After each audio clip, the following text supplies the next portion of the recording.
स्वागत है आप सभी लोगों का मेरे चैनल साइंस टू टेक्नोलॉजी में। मैं अनुपम विपुल आप सभी लोगों का स्वागत करता हूं आज के शो कंप्यूटर वेडनेसडे में। आज हम लोग बात करेंगे जेबॉर्ड के बारे में, यानी कि just a bunch of disks के बारे में। तो आइए इसे समझते हैं।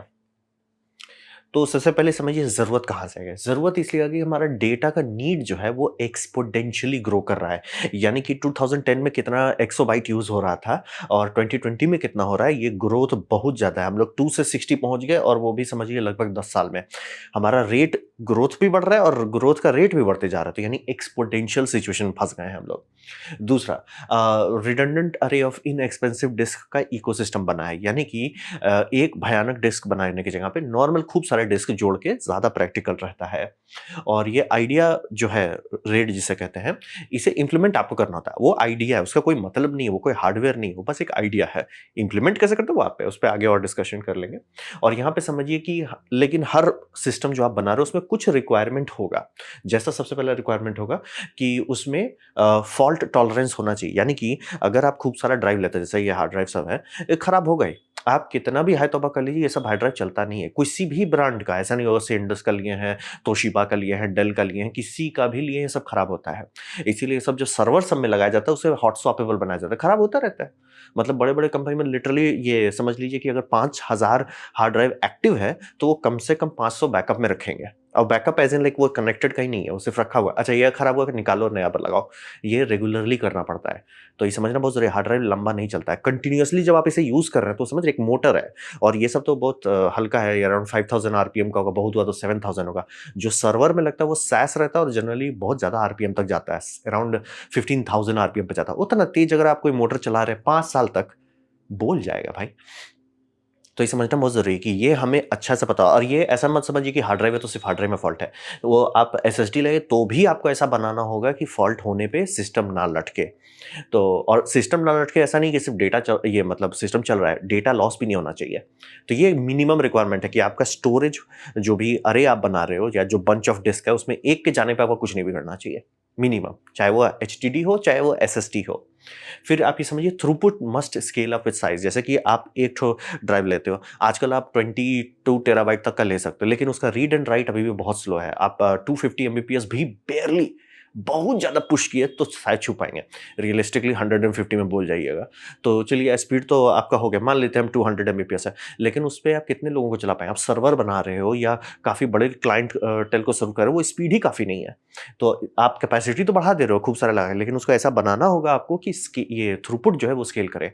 यानी कि ज़्यादा स्पीड से डेटा लिखा जा सके, ज़्यादा स्पीड से रीड किया जा सके, नहीं तो कोई फ़ायदा नहीं होगा। ये ऐसा बात हो जाएगा, यूएसबी 2 पेन ड्राइव है लेकिन उसकी कैपेसिटी 2 टेराबाइट है, लेकिन 2.0 का स्पीड चल रहा है, यानी 20 एमबीपीएस पे 6-6 घंटा लग जाएगा एक-एक पिक्चर कॉपी करने में। तो ये समझना बहुत ज़रूरी है कि आप खूब सारा जोड़ रहे हो, कैपेसिटी बढ़ रहा है बम-बम है, लेकिन थ्रूपुट भी बढ़ना चाहिए। थ्रूपुट नहीं बढ़ेगा तो कोई फ़ायदा नहीं होगा। और ये पे समझ लीजिए कि ये मल्टीपल यूज़र लोड्स को ये जब से जनरली हैंडल कर लेना चाहिए। ये ज़रूरी आप पे है कि नहीं, लेकिन सर्वर भी का मेन काम वही होता है। सर्वर है वो, कई सारे लोगों को एक साथ सर्व करता है, यूज़र्स को सर्व करता है। तो ये सारे रिक्वायरमेंट है। तो इसको सबसे पहले शुरू किया गया था रेड से। तो रेड का नाम तो आप लोग सुने ही होंगे, रिडंडेंट अरे ऑफ इनएक्सपेंसिव डिस्क। गाड़ी यहीं से खुली थी। और ये जो है ना, ये कॉन्सेप्ट है जिसे हार्डवेयर लेयर पे इंप्लीमेंट किया गया, यानी कि इसके लिए एक डिवाइस बनाया गया, जिसे हम लोग पीसीआई कार्ड कहते हैं। वो कार्ड बनाया वो रेड करता था। और इसका नाम जो आप सुन रहे हो, रेड RAID, ये है यूनिवर्सिटी ऑफ कैलिफोर्निया में 1987 में इसे नाम दिया गया था। और मैं क्लियर कर दूं ना, आइडिया जो है कि हम मतलब समझिए 2 जगह पे डेटा को सेफ रखेंगे, ये बहुत पहले से यूज़ हो रहा है। ऐसे ये नया, ये समझ लीजिए कॉन्सेप्ट नहीं है, लेकिन इस कॉन्सेप्ट को मतलब समझिए लॉक कर देना कि नहीं, इसे अब हम लोग रेड कहेंगे। रेड का पूरा मतलब एक समझिए एक चैप्टर का नाम दे दिया गया। तो पहले भी काम हो रहा था, लेकिन ये 1987 में इसे कह दिया गया कि ये नाम से हम लोग बोलेंगे। फिर धीरे-धीरे इंडस्ट्री, यानी पूरी कंप्यूटर इंडस्ट्री इसके आस-पास एग्री कर गई। मतलब होता है ना, आप हर चीज़ का डेफिनिशन चाहोगे, लॉकडाउन करना चाहोगे ताकि मतलब वेंडर्स हों, मैन्युफैक्चरर्स हों, यूज़र इंटरफेस हो, सब ठीक से काम कर सके, तो ये किया गया। और इसमें बहुत सारा अरे पॉसिबिलिटीज़ है, आप लोग नंबर सुनते होंगे, जैसे कि आपका हो गया रेड 1। रेड 1 का सीधा मतलब होता है आप मिरर कर दे रहे हो, जो डेटा है वो दोनों में लिख दिया जा रहा है। इसमें आपका राइट स्पीड सेम रहता है, रीड डबल हो जाता है, यानी कि आपका एक्स का स्पीड अगर आपका एक हार्ड ड्राइव दे रहा है, यानी मान लीजिए ये एक एक्स स्पीड दे रहा है 200 एमबीपीएस का, वो 2x हो जाएगा रीड के टाइम में, यानी कि आप आराम से 400 एमबीपीएस पे रीड कर पाएंगे, जबकि एक का लिमिट है स्पीड पे। राइटिंग सेम स्पीड पर रहेगा। फिर आपका ये हो गया zero, red zero. Red zero में हो जाता है स्ट्राइपिंग कर दिया जाता है। स्ट्राइपिंग में आपका अभी भी वही है कि रीड और राइट दोनों सेम स्पीड पे चलेगा, लेकिन क्योंकि डेटा आप दोनों में बांट रहे हैं, इसमें पेनल्टी अगर डेटा एक में डैमेज हुआ, गया आपका डेटा। ये सब सिर्फ जनरली आपको कैपेसिटी बढ़ाने के लिए करना होता है। ये एक्चुअली रियल लाइफ में इसका सेंस नहीं बनता, बट आप कर सकते हो। फिर हो गया रेड 5। रेड 5 एक्चुअल थोड़ा प्रैक्टिकल हो जाता है, जहां पे आपका जिस मान लीजिए 4 डिस्क है, तो चारों में आप पैरिटी बिट्स डालेंगे, यानी कि मतलब एक का डेटा अगर जाता है तो दूसरे ड्राइव्स के पैरिटी डेटा का इस्तेमाल करके आप उसे रिपेयर कर सकते हैं। यानी आपको टेंशन नहीं है इसमें से कौन सा डिस्क जाएगा, ये समझना बहुत जरूरी है। जितने भी रेड अरे बनाए जाते हैं, चाहे वो अनरेड हो, जीएफएस हो, या कुछ भी हो, कहीं पे भी उसका कोई मतलब नहीं हो अगर यही डायरेक्ट खराब हो सकता है, ऐसा कोई मतलब नहीं चलता है। कोई भी खराब हो सकता है, आप किसी आराम से रिपेयर कर सकते हैं। लेकिन हाँ, ये समझना बहुत जरूरी है, ये सब में जनरली एक स्टेट हो जाता है जिसे कहते हैं डिग्रेडेड स्टेट। यानी मान लिया आपने 4 डिस्क लिया, ठीक है, बल्ले बल्ले आपने उसमें रख दिया एक को पैरिटी के लिए, ठीक है, तो कोई भी एक हार्ड ड्राइव खराब सकता है, तो उसके बाद क्या होगा, हार्ड ड्राइव खराब हो गया, सारा डेटा सेफ है, लेकिन अब रेड जो है इसमें आ गया है, जिसे हम लोग कहते हैं डिग्रेडेड स्टेट में, यानी अब उसके पास रिडंडेंसी नहीं है। अब अगर कोई दूसरा हार्ड डिस्क गया, परमानेंट डेटा लॉस हो जाएगा। और उस टाइम में डिग्रेडेड अरे में सबसे बड़ा खतरा ये होता है कि जैसे मान लिया आप 4 ठो नया हार्ड ड्राइव खरीदते हैं, चारों आप ठो लगा दिए, कितना चांसेस है कि चारों एक साथ खराब हो, बहुत कम। लेकिन उम्र जब हो जाता है, जैसे आपने 4 साल चला लिया, 5 साल चला लिया, अब कितना चांसेस है खराब होंगे, अब बहुत हाई हो जाता है, क्योंकि सबका एक लाइफ स्पैन है, खत्म हो रहा है। आपने एक हार्ड ड्राइव बोल गया, ठीक है, आपने उसको बदला, तुरंत नया लगा दिया, ठीक है, अब क्या होगा, अब रीबिल्ड किया जाएगा। जैसे मान लीजिए 20 टेराबाइट का था, तो 20 टेराबाइट रीड करेंगे, वो सारे हार्ड ड्राइव को फुल स्पीड पे लोड डालेगा रीड राइट करने के लिए। यहीं पे सबसे ज्यादा खतरा आता है हार्ड ड्राइव में, क्योंकि अब आप सब पे लोड डाल रहे हो, सब पुराना, मतलब समझिए आपने एक नया लगा दिया, जिसको फुल करने के लिए आप पुराने ड्राइव्स को बोल रहे पूरा पढ़ो, हर एक बिट को हमको पढ़ो, कि तभी ना रीबिल्ड कर सकेंगे। इस टाइम में खराब हो जाता है। ये एक जेन्युइनली समस्या है, इसीलिए जहां पे भी थोड़ा सा भी बड़ा रे बनाया जाता है, वहां हमेशा 2 ड्राइव को डाला जाता है पैरिटी के लिए, क्योंकि चांस, बहुत लोग सीखे हैं ये बैंड बजने के बाद, कि अगर आपका एक है, आप वो हार्ड ड्राइव निकाले, नया लगाए, उसको बनाने के टाइम में ही उड़ जाता है सब, क्योंकि बनाने के टाइम में आप बहुत ज्यादा लोड डाल रहे हो उस पर, तो जो पुराने हार्ड ड्राइव में बोल जाते हैं उसी टाइम पे। तो यही सब कॉमन अरे हो गया आपका, 1 हो गया, 0 हो गया, 5 हो गया, और 10 हो गया। 10 का मतलब ये मत समझिए कि 10 कुछ है, वो 10 का मतलब हो गया 1 और 1 डाल के 2 0 0 करते हैं। ये आपका 4 हार्ड ड्राइव लगा रहे हो और इसमें 2 पैरिटी है, यानी कि 2 हार्ड ड्राइव फेल होगा तो कोई दिक्कत नहीं। तो ऐसा कोई क्यों करेगा? बात है, मान लीजिए छोटा सा ऑफिस चला रहे हो जिसमें काफी सारा user data input and output हो रहा है, लेकिन वो लॉस नहीं होना है डेटा, तो ऑब्वियसली तब आप रखोगे ऐसा कि भैया ठीक है, हमको डबल हार्ड ड्राइव खरीदना पड़ रहा है, लेकिन लॉस, मतलब वो आप डिसाइड करोगे। काफी लोगों के लिए एक ही डेटा का लॉस, मतलब स्पेस का लॉस जो हो रहा है, ठीक है, आपने 4 खरीद लिया, 4x स्पेस की जगह आपके पास 3x स्पेस आ रहा है। बहुत लोग अफोर्ड उतना ही कर सकते हैं, लेकिन आप कुछ ऑफिस में जहां डेटा बहुत कीमती है, वहां पे आप बोलोगे सर उसको आप ये कर दो, 2x लॉस कर दो हमको, क्योंकि डेटा नहीं जाना चाहिए। और हाँ, उसका एक दूसरा फायदा होता है, स्पीड बढ़ जाता है, तो वो सब करते हैं। और ये आपको बेनिफिट देता है कि पूल और जैसे आप बढ़ाते हो, कितने सारे डिस्क लगा रहे हो, आप उसका थ्रूपुट भी बढ़ा पाते हो, यानी कि बहुत तेजी से रीड एंड राइट कर सकते हो। बड़े बड़े रेड में आप गीगाबाइट पर सेकंड पे कर सकते हो, इसी से सर्वर चलते हैं। आप सोचो ना कि फेसबुक कैसे मैनेज कर रहा है लाखों लोगों का इनपुट एंड आउटपुट, जब वो सब हार्ड ड्राइव पे चल रहा है। सास हार्ड ड्राइव भी यही होता है मैकेनिकल, ये तो चल कैसे रहा है, एसएसडी तो अभी आना शुरू हुआ है, तो ये लोग चला कैसे रहे हैं मिलियंस ऑफ लोगों को। बात वही है कि एक के भरोसे नहीं चला रहे हैं, लाखों के भरोसे चला रहे हैं, तो वही करते हैं। और रिडंडेंसी जो आप लोग सुनते हैं ना कि रिडंडेंट है, तो रिडंडेंट आता है पैरिटी बिट से, वो पैरिटी बिट हर में रख देता है ताकि एक के उड़ने पे लॉस ना हो। तो ये हो गया। अब रहा बात की जिस टाइम ये डेवलप हुआ, आप समझ रहे हो 1987 में, 1987 का कंप्यूटर दे देंगे आप चला नहीं पाओगे, कि माउस भी ठीक से डेवलप नहीं हुआ था उस टाइम तक। तो समझना बहुत जरूरी, उस टाइम कंप्यूटर बहुत कमजोर था, लोगों को जरूरत था, तो क्या किया गया उस टाइम, डेवलप किया गया पीसीआई कार्ड सब जो है। अब एक कार्ड में एक पूरा कंप्यूटर डाल दिया गया, इसीलिए आप देख रहे हैं इसमें रैम है, इसमें एक अलग से बैटरी भी दिया जाता है। आइडिया ये था कि जब आप राइट करो और पावर लॉस हो गया, तो वो रैम में जो डेटा है वो तो फंसा रह जाएगा, डिलीट हो जाएगा, जैसे पावर खत्म हो डिलीट हो जाएगा, तो बैटरी जो है उसको जिंदा रखता था। आइडिया ये था कि आप उसे तुरंत जल्दी से उसे मतलब वापस बिजली डालिए, वो मतलब जनरली कहा जाता है 24 घंटे तक बैटरी रख पाता था, रैम में जितना डेटा है वो लॉस नहीं होगा 24 घंटे तक, आपको 24 घंटे के अंदर वापस चालू करना है, तो मतलब पूरा एक कंप्यूटर लगाना पड़ता था। और ये काम करता था। इसी से पूरा दुनिया आगे बढ़ा। इसी से 1990 से 2000 तक हम लोग आए हैं। लेकिन इसमें एक बहुत बड़ा दिक्कत था। ये वेंडर लॉक सॉल्यूशन था। यानी कि आप डेल का रेट कार्ड ले रहे हैं, सिर्फ डेल का ले रहे हैं। आप एचपी का ले रहे हैं, सिर्फ एचपी का ले रहे हैं। एलएसआई का ले रहे हैं, सिर्फ आप मिक्स मैच नहीं करते। जैसे कि मैं सेटा जब हार्ड ड्राइव बोलता हूँ, ठीक है, आप किसी भी ब्रांड का ले सकते हैं। आप किसी भी ब्रांड का ले सकते हैं, किसी में भी लगा सकते हैं, सब काम करें। इंटर कंपैटिबल है, वेंडर लॉक नहीं है। यहीं पे रेड जो है, चूंकि वो ऑलमोस्ट पूरा कंप्यूटर दे रहे थे, उस कंप्यूटर के लिए पूरा सॉफ्टवेयर खुद लिख रहे थे, वो पूरी तरह से लॉक्ड इन था। यानी कि अगर आपका कुछ हो गया, ये कार्ड खराब हुआ, आपको डेल का ही ये खरीदना पड़ेगा, रेड कार्ड खरीदना पड़ेगा, इसको लगाना पड़ेगा, तभी आप इससे रिपेयर कर पाएंगे, नहीं तो डेटा चला जाएगा। ये सब बहुत बड़ा समस्या था। शुरू शुरू में ऑप्शन नहीं था, क्योंकि शुरू शुरू में हमारा सीपीयू बहुत कमजोर होता था। मतलब हम लोग का थोड़ा उम्र ज्यादा हो गया है, थोड़ा स्पॉइल हो गया है 4 गीगा हर्ट्स पे। भाई 500 मेगा पे कंप्यूटर आता था, लोग बोलते थे वाह, 500 मेगा, वाह। अभी तो थोड़ा ज़्यादा स्पॉइल हो गया, अब तो मोबाइल बोले भाई 2 गीगाहर्ट्ज़ से नीचे तो हम उतरते नहीं हैं। तो ये समझना बहुत ज़रूरी, उस टाइम में यही करना था, लेकिन वेंडर लॉकिंग जो हो गया, ये काफ़ी लोगों को जला दिया। क्योंकि आप समझ रहे हैं, आप डेल के साथ आपका डीलिंग अच्छा चल रहा था, डेल दाम बढ़ा दिया, आप सोचेंगे हम दूसरे में नहीं सर, आप चले जाओगे तो ठीक है, आपका सारा सर्वर का डेटा चला जाएगा। अब रखो एगो स्पेयर सर्वर के, उसमें डेटा ट्रांसफ़र करो, फिर इसको नया फ्लश करो, फिर इसको तो इसीलिए गाड़ी वहीं से खुली थी। लेकिन अब सब लोग आपको रेड से दूर रहने बोलेंगे कि इस तरह का रेड कार्ड खरीदने से एकदम दूर, एकदम। और ध्यान दीजिए, ईबे उबे में बहुत सस्ते में मिल रहा है, क्योंकि इसको सब कंपनी निकाल रही है अब। तो सावधान रहें, सतर्क रहें, रेट से एकदम दूर रहना, हार्डवेयर रेट से। अब बात करते हैं सैस के बारे में। ये बहुत इंपॉर्टेंट टेक्नोलॉजी है। एसएएस, इसी के भरोसे दुनिया चल रही है, इसी के भरोसे इंटरनेट चल रहा है। इसे कहते हैं सीरियल अटैच SCSI। ये एक सीरियल प्रोटोकॉल है। जैसे आपका पेटा पहले आता था, पेटा हार्ड ड्राइव्स, जो इतना मोटा मोटा रिबन केबल लगता था। पता नहीं आप लोग को कितने लोग देखे हो उसको, हम देखे। फिर उसके बाद सेटा आया था, जो ये सब में रहता है, छोटा वाला लाल तार आप देखते हैं, वो सेटा है। तो सेटा जब आया तो वो पैरेलल से सीरियलाइज कर दिया, वो SCSI में भी हो गया। तो SCSI क्या है? SCSI हमेशा से था, वो इंटरप्राइज के लिए बनाया गया था, वो मतलब थोड़ा हैवी यूजर्स के लिए बनाया गया था, हैवी ड्राइवर्स के लिए। तो उसी का, उसमें भी पेटा था, उसमें भी सेटा किया गया, सीरियल कर दिया गया, और वो गाड़ी आगे बढ़ाया। अब ये समझना बहुत जरूरी है, क्योंकि वो इंटरप्राइज है, उसको ऐसा बनाया गया था कि वो सस्ता डिस्क ले सकता है। यानी कि आप सैस कंट्रोलर में सेटा हार्ड ड्राइव लगा सकते हैं, यानी कि आप मार्केट से सस्ता डिस्क खरीद के लगा सकते हो, कोई दिक्कत नहीं है। लेकिन सेटा डिस्क अगर आप खरीद लेते, जो कि पता नहीं आप कैसे खरीदोगे, क्योंकि बहुत महंगा होता है, वो खरीद लेते हो और वो लगाने की कोशिश करते हो, नहीं चलेगा। और ध्यान दीजिए कि बहुत सारे सेकंड हैंड शॉप में, इंडिया में, रिफर्बिश्ड.com सब पे, बहुत जगह पे आपको सैस हार्ड ड्राइव बहुत ज्यादा सस्ता मिल रहा होगा। सावधान रहें, उसको चलाने के लिए सैस कंट्रोलर होना चाहिए। अगर कंट्रोलर है, बल्ले बल्ले, नहीं है, जो कि 99% लोगों के पास नहीं होता, क्योंकि वो इंटरप्राइज चीज है, आप लटक जाओगे।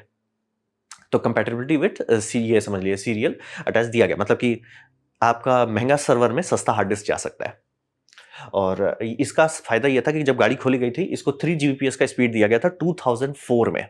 2004 में लॉन्च किया गया था। आप लोगों को पता है सेटा भी ऐसे ही आया था। सेटा 1 1.5 जीबीपीएस था, सेटा 2 3 जीबीपीएस, सेटा 3 आपका 6 जीबीपीएस पे चला गया। ये सैस से 2004 में अभी जो सैस मार्केट में अवेलेबल है इंटरप्राइज के लिए, वो सैस 4 है।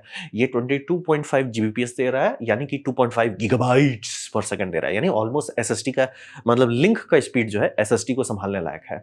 और ये 2017 से मार्केट में आ गया, यानी कि अभी अगर आप मार्केट में कुछ खरीद रहे हैं, सैस 4 का हार्डवेयर आपको आराम से मिल जाना चाहिए। सैस 3 भी मिलेगा, ये समझना बहुत जरूरी है, क्योंकि वो स्पीड का प्रॉब्लम नहीं है। प्रॉब्लम है यही होता, तेज नहीं है तो फर्क नहीं पड़ता। इसीलिए अभी भी बहुत सारा मार्केट में एक्टिव सर्वर जो है, वो अभी भी सैस 3 में ही हो सकता है, सैस 4 में भी ना आए। भैया हार्ड ड्राइव ही अगर 250 एमबीपीएस से ऊपर नहीं जा सकता है, तो हम बड़ा पाइपलाइन डाल के क्या करेंगे? लेकिन उसमें बहुत सारी चीज इंटरप्राइज के लिए बनाया गया था। जैसे सबसे इंपॉर्टेंट, केबल लेंथ बहुत बड़ा होता है, यानी कि जब आप सैस बना, वो ऐसा बनाया जा सकता है कि उससे तार निकाल के बाहर लगा दो, वो इतना लंबा 10 मीटर तक जा सकता है तार उसका लंबा। वहीं साटा का, मेरे ही केस में, जैसे मेरा कंप्यूटर में ये ऑप्टिकल ड्राइव लगाने का जगह नहीं है, तो मैंने 3D प्रिंट कर दिया, ऊपर लगा दिया। अब साटा एक लंबा खरीदना पड़ा मेरे को केबल। और आप बात की और लंबा क्यों नहीं खरीद सकते थे? उसका लिमिट है, 1 मीटर भी बहुत ज्यादा हो रहा है। थैंकफुली मेरे केस में काम कर गया, बट इस सब में वो प्रॉब्लम नहीं है। इस सब में कि आप यहाँ लगाइए, मतलब दूसरा रैक में आप हार्ड डिस्क को जोड़ सकते हैं, वो बनाया गया है वैसा 10 मीटर तक। तो 10 मीटर काफी बड़ा होता है, वही बोले। सेटा 1 मीटर का लिमिट है, इसमें सैस 10 मीटर है, यानी कि सर्वर का ऊपर में, सर्वर के नीचे तक सबको कनेक्ट कर सकते हैं। मतलब ये नहीं कि एक बिल्डिंग से दूसरे बिल्डिंग, ये नेटवर्क अटैच नहीं है, लेकिन अच्छा खासा रेंज बढ़ा दिया गया है। और प्लस इसमें एक्सपैंडर को सपोर्ट किया जाता है। एक्सपैंडर ये होता है कि जो आप वो जो काला हीट सिंक देख रहे हैं, उसके नीचे एक एक्सपैंडर चिप है, यानी कि वो पीसीआई से लेगा, सैस कंट्रोलर में बात करेगा और सैस को बांट देगा। अब वो ऑलमोस्ट नेटवर्क के अटैच की तरह बांटता है, यानी कि वो बैलेंस कर पाता है लोड। इसीलिए वो सबका पोर्ट ऐसा बनाया गया कि इतना ज़्यादा स्पीड क्यों दे रहे, जब एसएसडी ने, उसका आइडिया ये नहीं है कि एक एसएसडी एक से जुड़े, ये एक हार्ड ड्राइव यानी एक ठो एक से नहीं जुड़ेगा, एक कई सारों को जोड़ के आप चला रहे हो, तो वो लोड बैलेंस है। जैसे मान लीजिए आप एक हार्ड ड्राइव से पूरा डेटा निकाल रहे हो, उसके पास पाइप है, वो उसको लोड बैलेंस कर देगा, भैया ठीक है तुम दो डेटा दो, बाकी सब खाली बैठे हुए, बाकी सबका डेटा हम इसमें अलॉकेट कर देंगे। तो एक्सपेंडर ये सब कर पाता है, इसीलिए बहुत कॉम्प्लेक्स सर्किटरी लगती है सेटा को चलाने, ये सैस को चलाने के लिए। और इसी के इसमें फुल डुप्लेक्स होता है, यानी कि जब आप कई सारे डिस्क को कर रहे हैं तो रीड एंड राइट जो है हार्ड ड्राइव में एक टाइम पे एक ही हो सकता है। लेकिन अगर कई सारे हार्ड ड्राइव हैं और कई सारे यूजर हैं, आराम से हो सकता है कि एक यूजर राइट कर रहा है, एक यूजर रीड कर रहा है। तो सैस जो इंटरफेस बनाया गया था वो बनाया गया प्रोटोकॉल फुल डुप्लेक्स का, यानी कि वो डेटा रीड एंड राइट एक ही टाइम करता रहता है। तो ये उसको आराम से मैनेज कर लेता है, आराम से वो खोजे, अरे ये हार्ड ड्राइव में राइट ऑपरेशन है, इस पर राइट ऑपरेशन डाल दो, अरे इसी टाइम इसमें रीड ऑपरेशन है, दूसरे हार्ड ड्राइव में वो रीड करता रहेगा। इसीलिए सैस के भरोसे इंटरनेट चलता है। तो ये एक्सपैंडर का सपोर्ट पॉसिबल है, और ये डुप्लेक्स है। और मल्टीपाथ आईओ, ये इसका सबसे गॉड टियर फीचर है। वो ऐसा है कि एक हार्ड ड्राइव से आप दो जगह डेटा भेज सकते हो। वो प्रोटोकॉल ऐसा बनाया गया, भले कनेक्टर एक रहेगा लेकिन उसमें दो पोर्ट है बेसिकली। मतलब ऐसा क्यों किया गया है? ऐसा इसलिए किया गया है कि जब इंटरप्राइज में कुछ बनाया जाता है तो उसको हमेशा ये मान के बनाया जाता है कि आप बेस्ट ऑफ द बेस्ट बनाएंगे, वो तब भी खराब ही होगा। तो खराब होने के बाद क्या करोगे? तो आइडिया ये है कि बार बार पीसीबी आप नहीं बदल सकते हो, क्योंकि आपका हार्ड ड्राइव एक खराब होता है, आप उसे निकाल के बदल दोगे, ठीक है। कंट्रोलर खराब हो गया तब, तो आइडिया ये लगा कि ऐसा प्रोटोकॉल बनाओ कि प्रोटोकॉल दो जगह डेटा भेजे, दो कंट्रोलर लगाओ, तब चांसेस ये हो जाता है कि एक कंट्रोलर लटका, ठीक है, आपको पता चल जाएगा, आप तुरंत उसको हाई प्रायोरिटी में जाके या तो सर्विस करो, रिपेयर करो, रिप्लेस करो, जो करना कर सकते हो, तब तक दूसरा कंट्रोलर जिंदा रखेगा। तो ये मल्टी पाथ आईओ, यानी कि एक हार्ड ड्राइव से दो जगह डेटा एक टाइम पे जाता है। तो आराम से आपका दो कंट्रोलर है, दो अलग अलग कंप्यूटर में हो सकता है, और चिल मार रहे, सब चिल मार रहे, कोई लोड नहीं लेना। एक तो खराब हुआ, पता भी नहीं चलेगा कि एक तो खराब हो गया। इसीलिए आपका ये फेसबुक उस वक्त डाउन जनरली सर्वर के चलते नहीं होता, जनरली था कि नेटवर्किंग वाला किसी ने धांधली कर दिया है। ये सास में लगाया गया चीज को जनरली बिगाड़ना मुश्किल है। हाँ, अगर कोई ये अटैक हो गया, हाईजैक हो गया, फायरवॉल ब्रेक कर गया, जनरली यही सब चलते के ये सब डाउन होता है। और उसके बाद समझिए सैस में बैक प्लेन बनाना बहुत आसान था, सेटा में नहीं बना, सेटा पॉइंट टू पॉइंट बनाया गया है, सैस बनाया गया है बैक प्लेन के लिए। बैक प्लेन यानी ये देख रहे हो, जो आप देखते हो ना, इतने सारे हार्ड डिस्क कौन दे रहे, कैसे कौन रहे हो, किसमें कनेक्ट कर रहे हो, वो सैस बैक प्लेन में कनेक्ट कर रहे हैं। क्योंकि जनरली ऐसा नहीं किया जाएगा कि एक सैस हार्ड ड्राइव से एक सैस कंट्रोलर तक जाएगा। जनरली वो कंट्रोलर एक मोटा पाइप लेगा, ये मोटा पाइप आप ले लिए, वो मोटा पाइप एक प्लेट में लगाया जाए, जैसे हम लोग बैक प्लेन कर रहे हैं, उसमें आप खूब सारा हार्ड ड्राइव लगा दोगे, चाहे 4 हो, 8 हो, छोटा छोटा भी हो, बड़ा भी हो, हाई डेंसिटी भी, वो सब आप करोगे। और यही बैक प्लेन बैकबोन है इंटरनेट का। पूरा इंटरनेट सैस भरोसे चल रहा है। जिस दिन सैस धांधली कर गया, उस दिन हम लोग लड़ गए। कल को थैनोस आके सैस स्नैप कर दिया कि भैया ऐसे ऐसे खत्म हो जाएगा, इंटरनेट अगले मिनट गायब हो जाएगा। भैया इंटरनेट को क्या हुआ? खत्म सर, खत्म, the end, there is no more internet, there is no server. तो समझना बहुत जरूरी है, सैस के भरोसे ही सब चल रहा है। सैस वाले में, हाँ। तो अब बात करते हैं इंटरप्राइज पे क्या होता है। तो इंटरप्राइज में जब आप सुनते हो तो उससे जनरली एक ही चीज पे फोकस किया जाता है, जिसे हम लोग कहते हैं हाई अवेलेबिलिटी आर्किटेक्चर, यानी कि डाउन नहीं होना चाहिए। आपको पैसा जितना चाहिए दिया जाएगा, लेकिन डाउन नहीं होना चाहिए, कि अछूम कर देने से डाउन नहीं होना जाना चाहिए। तो हर चीज को उसमें डुअल पाथ मिनिमम किया जाता है। डुअल पाथ का ये मतलब है, जैसे मैंने बताया, उसमें आईओ का ऐसा बनाया गया कि आराम से वो एक कंट्रोलर दो कंट्रोलर एक साथ चला सकता है, उसे डुअल पाथ कहते हैं। तो और रहा बात हार्ड ड्राइव, तो आप कई सारे लगाए हो जिसमें एक हार्ड ड्राइव खराब होने से पता भी नहीं चलेगा। तो लॉजिक वही है, उसे डुअल पाथ मिनिमम हर चीज के लिए करते हैं। जैसे कि सबसे इंपॉर्टेंट चीज क्या है? Power delivery unit. आप जो बिजली ला रहे हो, जो भी आपका 220 वोल्ट हो, 50 हर्ट्ज, ये जो आ रहा है, ये कभी भी एक रास्ते से नहीं आएगा, दो अलग अलग रास्ते से लाया जाएगा। आप बहुत सारे सर्वर में देखेंगे पीछे फोटो में कि एक तो ब्लू है, एक तो रेड है, या दो कलर कोड है। वो कलर कोड इसीलिए किया जाता है, एक को पूरी तरह से अलग यूपीएस से जोड़ा गया है, एक को दूसरा यूपीएस से जोड़ा गया। और बड़ा बड़ा डेटा सेंटर की बात करें, जैसे जो अमेजॉन वेब सर्वर है, तो उसमें ऐसा करने के भैया एक कोल पावर प्लांट से बिजली आ रहा है, एक हाइड्रो डैम से बिजली आ रहा है, दोनों अलग अलग रखे हैं। और इतना सीरियसली करना पड़ता है तभी जाके हाई अवेलेबिलिटी रख पाते हैं, यानी कि कभी भी ऊप्स नहीं होगा। तो वो तो आपका हुआ बिजली कहाँ से आ रहा है, ठीक है, पावर डिलीवरी यूनिट। फिर हो गया पावर डिलीवरी आ रहा है, पावर सप्लाई यूनिट जो है, जो अंदर में एसी को डीसी में बदल रहा है, यानी ये जो ब्लॉक देख रहे हैं, ये भी रिडंडेंट रहता है, यानी कि एक ठो को ब्लू से जोड़ देंगे, एक ठो को रेड से जोड़ देंगे, ताकि एक ठो के बिगड़ने पे कुछ नहीं होगा, पता भी नहीं चलेगा, बस ये चिल्लाने लगेगा कि भैया कुछ गड़बड़ हो गया है। क्योंकि एक ठो के जाने का मतलब हो कि अब आप डिग्रेडेड स्टेट में आ गए, आप जिंदा हो, काम कर रहे हो, यूजर्स को कुछ नहीं पता चलेगा, लेकिन अब ये नाजुक कली हो गया है, यानी कि अगर ये बोल गया तो सही में बोल जाएगा। तो इसीलिए हमेशा ये सब चिल्लाने लगते हैं, ये सब इक्विपमेंट जहां कुछ खराब हुआ, ये हैंडल कर सकता है लेकिन इग्नोर नहीं कर सकता, क्योंकि तब आप डिग्रेडेड स्टेट में हो। तो ये तो हो गया आपका बिजली लाने को, उसमें भी दो रास्ते से लाया जाएगा। जो एसी टू डीसी कर रहे हैं उसका भी 2 अलग-अलग रखा जाएगा। फिर सैस तो पता ही सैस आपको ऑप्शन दे देता है कि 2 अलग-अलग कंट्रोलर को पर हार्ड ड्राइव के पास ऑप्शन, तो यानी कोई भी हार्ड ड्राइव में कंट्रोलर अछू कर दिया कोई दिक्कत नहीं सर, दूसरा कंट्रोलर संभाल लेगा, पता भी नहीं चलने वाला है। और फिर डुअल कंट्रोलर रखा जाता है, यानी कि जो डुअल पाथ का वही फायदा है कि डुअल कंट्रोलर रख सकते हैं। एक कंट्रोलर जिंदा है, ठीक है, दोनों चल रहे हैं, ठीक है, दोनों लोड बैलेंसिंग करेंगे, फेल ओवर कर देंगे अगर फेल हो जाता है तो, ठीक है। फिर सर्वर इटसेल्फ, अब ये तब तो हार्ड ड्राइव हो गया ना, यहाँ सब पे आप क्या जोड़ रहे हो, हार्ड ड्राइव है, एस हार्ड ड्राइव आपने खूब सारा लगा दिया एक बॉक्स में, उसी को हम लोग जस्ट बंच ऑफ डिस्क कहते हैं। फिर वो सब तो जाएगा ना ब्रेन में, मतलब जहां पे मेन आप कंप्यूट करोगे, वो सब भी ये बनाया जाता है क्लस्टर में, यानी कि इसमें रैम सीपीयू सब डुप्लीकेट होता है और जनरली 6 से 8 पीस लगाया जाता है, यानी कि एक एक खराब होने में पता भी नहीं चलेगा, खराब होगा ऐसे निकाल देंगे। कंप्यूटर, हार्ड ड्राइव नहीं, कंप्यूटर, भैया ये सीपीयू मान ली कुछ हुआ इसमें कि ये बग मार गया, निकालो, खत्म करो, हटो, लोड नहीं लेना है। और इसीलिए देखिए हर चीज को डबल इसमें वायरिंग की जाती है। सर्वर जो वहां पे सर्वर एज ए ब्लॉक 1 दिखा दिया जाता है, लेकिन एक्चुअली 2 सर्वर होगा या एक क्लस्टर होगा, और क्लस्टर में ऐसा रखा जाता है कि एक तो भी खराब होने पे पता भी नहीं चलेगा। तब जाके ये यही इंटरप्राइज का दाम इतना ज्यादा क्यों है कि करोड़ों में दाम आता है। बात वही है कि कुछ भी होने पे उप्स नहीं हो सकता, सिंगल पॉइंट फेलियर है ही नहीं। जैसे आप लोग सुने एयरक्राफ्ट में मैजिक नहीं लगता है तो उसका दाम इतना क्यों होता है। बात वही है कि उसमें सिंगल पॉइंट किसी चीज का नहीं है। ये वायरिंग है, ये फेल हो गया तो क्या होगा, ये हो जाएगा, ये फेल हुआ तो क्या होगा। जनरली कुछ कुछ मिनिमम तो 2 रखा जाता है और कोई सीरियस उसमें 3 रखा जाएगा। भाई ये फेल हो गया, इसमें फेल हो जाएगा, ये भी फेल हो गया तब इसमें जाएगा, बोले तीसरा फेल हो गया तो भाई भगवान का भी लिमिट होता है। वो कुछ जरूरत से ज्यादा बैनर लग जाओगे, बोले ब्रह्मास्त्र चला दिया इसके ऊपर तब क्या होगा, भाई थोड़ा लिमिट। जनरली 2 बहुत अच्छा माना जाता है, 3 मतलब 3 के बाद आप एकदम सीरियस हो गए हो कि भैया 3 ले लिया हम ना। तो जनरली वही यही सब देख लीजिए कि आपका हार्ड ड्राइव जो ऐसा दिखता है रैक में, जो कैसे चल रहा है वो सब, ये सारा सिर्फ just a bunch of disk है। वो डिस्क में हर चीज डबल चल रहा है, हर चीज, हर डिस्क 2 कंट्रोलर से जुड़ा है। कंट्रोलर आराम से एक कंट्रोलर जाने पे पता भी नहीं चलेगा, दूसरा कंट्रोलर से जो लिंकेज किया गया वो सारा लूप्ड है, यानी कि एक तार टूटने पे, एक कनेक्टर फेल होने पे कुछ नहीं होने वाला है। और जो सर्वर्स हैं वो भी खूब सारे रखे गए हैं ताकि एक खराब होने में पता भी नहीं चले, सिंगल पॉइंट फेलियर नहीं है। इसीलिए जनरली जितना भी डाउन टाइम आप लोग सुनते हैं वो जनरली नेटवर्क वाले में कोई धांधली कर दिया या कोई पोर्ट फॉरवर्डिंग गलत कर दिया है। ये सब हार्डवेयर डाउन होना बहुत रेयर है, ऐसा नहीं कि नहीं होता, मैं एकदम क्लियर, तभी तो इतना मेंटेनेंस किया गया है। और उसीलिए जो जैसे आपका मास्टर कार्ड हो जाए, वीजा हो जाए, तो ये लोग इससे भी ऊपर चले जाते हैं, उसमें 999 नहीं 69 के पीछे भागने वाले, या 99.99999 6 ठो 9 चाहिए उनको, यानी कि पूरे साल भर में डाउन टाइम 7 to 8 सेकंड का होता है, उतना उनको अप टाइम चाहिए। वो एकदम उसमें हर एक चीज, उसमें तो प्रोसेसर के ऊपर प्रोसेसर लगाया रहता है। तो वही एंटरप्राइज का मतलब क्या है, बस वही है, हर चीज बेयर मिनिमम डबल होगी। और सीरियस है जिसको एकदम हाई अवेलेबिलिटी कहते हैं, 99.999999969 वाला जो है, उसके लिए सर हर चीज ट्रिपल किया जाएगा। ये तो डबल है, डबल में चांसेस, डबल में दिक्कत हुई था कि आप तुरंत डिग्रेडेड पहुंच जाते हैं, एक तो फेल हुआ अब आप डिग्रेडेड है, यानी ये छींक दिया इसी टाइम में, काम खत्म। ट्रिपल वाले में ये रहता है कि नहीं सर अभी भी हम संभाल सकते हैं, मतलब रिप्लेस करने के लिए, रिपेयर करने के लिए ज्यादा टाइम लिया जाता है।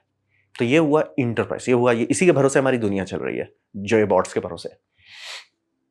अब बात करते हैं क्या आप अपने लिए बना सकते हो, आराम से बना सकते हो, क्योंकि है क्या, just a bunch of disk, खूब सारा हार्ड ड्राइव जोड़ दीजिए हो जाएगा। अगर सारा हार्ड ड्राइव लंबा चलता तो मेरे पास तो खूब सारा बन जाता, लेकिन ये सब चलता नहीं है ना बहुत लंबा, मेरे पास 4 या 5 खराब पड़ा हुआ है इसलिए। तो तो वही है कि अब रहा बात, सबको जरूरत हो गया आजकल बड़ा बड़ा डेटा रखने का, और क्लाउड जो भी फ्री है उसके भरोसे आप नहीं चल सकते। मैं क्लियर कर दे रहा हूं, अगर आप सोच रहे हो कि यार ये फ्री दे रहा है, आप मूर्ख हो। फ्री में कभी कोई क्लाउड नहीं दे सकता, बोले उतना खर्चा लगता है, क्योंकि उनके साइड में आप धांधली नहीं कर सकते ना। जियो आपको बोल दे रहा है कि सर हम 100 GB आपको फ्री में दे रहे हैं, उसको तो ऐसा रखना पड़ेगा ना इंटरप्राइज में, उसका दाम लूट मारेगा उसको। तो क्या बात है, वो आपको मोनेटाइज करेगा या आदत डला देगा, आदत डला देगा, भैया देखो हो गया, देख लिया कि भैया 15 GB मान लो गूगल फ्री दे रहा है, हम 100 दे रहे हैं, आदत डलवा देगा कि भैया आपको आओ फुल करो। जैसे आप फुल करने के पास होगा, हाँ सर आप पैसा दीजिए, अरे हम वापस डिलीट कर देंगे सर, आपका आधा पूरा जिंदगी डिलीट हो जाएगा, कर दीजिए, हमको कोई दिक्कत नहीं है, डिलीट कर दीजिए। तो इसीलिए समझना बहुत जरूरी, फ्री में कोई चीज मिल रहा है, सावधान रहें, सतर्क रहें। तो हर किसी को चाहिए। अब रहा बात कि कुछ साल पहले तक इस सब के लिए सॉफ्टवेयर तो थे, लेकिन वो सब ओपन सोर्स फ्री सॉफ्टवेयर जो था वो बहुत गंदा उसका यूजर इंटरफेस है, यानी कमांड लाइन में करना पड़ता है, यानी कि मैं छूता भी नहीं। लेकिन अब बहुत इंप्रूवमेंट हो गया, जैसे कि एक बहुत बड़ा नाम है ट्रूनैस। ट्रूनैस का 2 फायदा है, पहला तो ये सॉफ्टवेयर फ्री है, ओपन सोर्स है, और उसका एक कोर वर्जन भी है जो मतलब इंटरप्राइज वाले लोग यूज करते हैं। और इसके अंदर जो फाइल सिस्टम है वो ZFS है, जेटाबाइट फाइल सिस्टम। वो फाइल सिस्टम एकदम पागल है, वो ऐसा बनाया गया है कि वो कभी भरोसा ही नहीं करता। हार्ड ड्राइव बोलता है हम तो कोई फाइल दे दियो, भरोसा ही नहीं करता है, इसलिए हम नहीं मानेंगे, अरे सर हम फाइल दे दिया, अरे हम नहीं मानेंगे, फाइल को चेक करो। रिडंडेंसी हर बाइट लेवल पे, वो फाइल को मानता ही नहीं, इसीलिए उसमें बिट रॉट अगर होता भी वो पकड़ लेता है कि भैया बिट रॉट हुआ है, और अगर आपका अच्छा सर्वर से क्लस्टर बना है वो रिपेयर भी करता रहेगा। तो इसीलिए ZFS काफी लोग पसंद करते हैं। उसमें साइड इफेक्ट है कि हार्ड ड्राइव आपको एक साथ खरीदना हो, जैसे मान लीजिए कल को मेरा भैया हमको 2 हार्ड ड्राइव दे देता है, जो ये खुश रहो, 2 पुराना 2 टेराबाइट का हार्ड ड्राइव देता है, हम एक साथ पूल बना सकते हैं, दोनों को स्ट्राइप कर देंगे, यानी कि एक हार्ड ड्राइव के जाने पे मेरा डेटा को कुछ नहीं होगा। अब रहा बट डेटा में बिट रॉट हुआ तो क्या, वो बिट रॉट को खुद ब खुद पकड़ लेगा कि सर हम स्क्रब कर रहे हैं, ये चेकसम मैच नहीं कर रहा है, चेकसम नहीं मैच कर रहा, वो दूसरे हार्ड ड्राइव से डेटा निकाल के रिपेयर कर देगा। तो इसीलिए काफी लोग इसके पीछे भागते हैं ट्रूनेस की वजह।